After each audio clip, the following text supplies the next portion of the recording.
السلام عليكم ورحمة الله وبركاته. ازيكم يا حبايبي؟ عاملين ايه؟ يا رب دايما تكونوا بخير وفي احسن حال. رجعت لكم تاني فيديو جديد، يا رب يعجبكم. متنسوش بقى تشتركوا في القناة وتفعلوا زر الجرس عشان يوصلكم مني كل فيديو جديد انزله. تعالوا كده نبدأ. اول حاجة طبعا زي ما انتوا عارفين انا لسه موجودة عند بيت اهلي بعد الولادة وكده، فدي الأوضة اللي انا قاعدة فيها. عايزة اقول لكم بقى ايه، كانت بايظة خالص كده ومتدمرة ومحتاجة ترتيب وحاجات كتيرة. ده السرير اللي انا بنام عليه طبعا مع بنتي جوري. فانا بوريكم كده منظر الاوضه عامل ازاي. شايفين كنا لسه بقى صاحيين وما عملناش اي حاجه، يا دوب بس فتحت الشباك كده. طبعا طلعت جوري بره علشان الهوا وكده.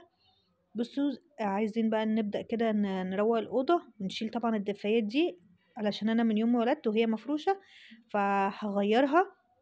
طبعا عايزه اقول لكم ان انا مش بعمل الحاجات دي كده، طبعا اخواتي هم اللي كانوا بيعملوا، بس انا بس بوريكم يعني هم هيعملوا ايه، لان طبعا ايه لسه برضو ما اقدرش ان انا اعمل حاجه وكده. فهوريكم كده يعني هما بيعملوا ايه، بس هظبط لكم يعني الدنيا كده. اول حاجه طبعا هنغير الدفايات ونرتب السراير وكده، واشيل بقى الهدوم واطبق هدوم جوري، عشان طبعا الغسيل ما بقاش بيخلص بسبب هدوم جوري. عشان هدومها طبعا بقت كتير وكده. هنا طبعا بعد ما شلنا الدفاية يعني على السرير ده وكده واتفرش بقى نضيف اهو. طبعا الخضرة دي المخدة بتاعت جوري اللي بتنام عليها، وطبعا هنا الكومودينو بقى والحاجات بتاعتها كلها، الأدوية والكحول والحاجات كلها بتاعتها، فما اترتبت يعني وبقت نضيفة. هنا لسه السرير التاني اهو لسه زي ما هو. شايفين بقى الفرق كبير ما بين الجنب ده والجنب ده.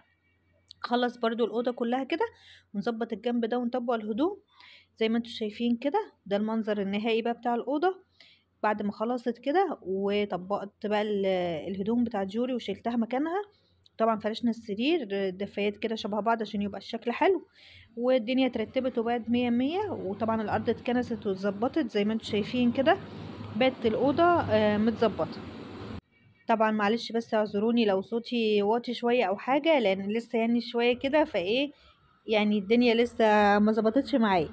بس الحمد لله دي شكل الأوضة هي بعد ما خلصت. طبعا فتحت الشبابيك بقى كلها عشان كده الشمس تدخل والهواء يعني، ونغير كده النفس اللي في الأوضة.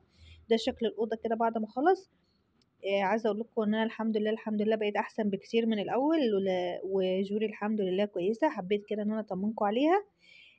وان شاء الله ان شاء الله قريب يعني هرجع بقى لشقتي، بس يعني مستنيه شويه كده لما اشد حيلي وجوري تبقى كويسه كمان، لان الجو اليومين دول ساقع جدا وفي شتا جامد خالص. فخايفه عليها من الشقه هناك، لان الشقه عندي يعني فيها ساقعه شويه. طبعا هنا بقى المهم يعني ان هنا خلصنا الروتين زي ما وريت لكم كده. بس ده كان الفيديو بتاعي، حبيت ان انا اطمنكم عليا وعلى جوري، وان شاء الله اعمل لكم فيديوهات تانية كتير باذن الله. ومتنسوش تحطوا لايك وتشتركوا في القناه.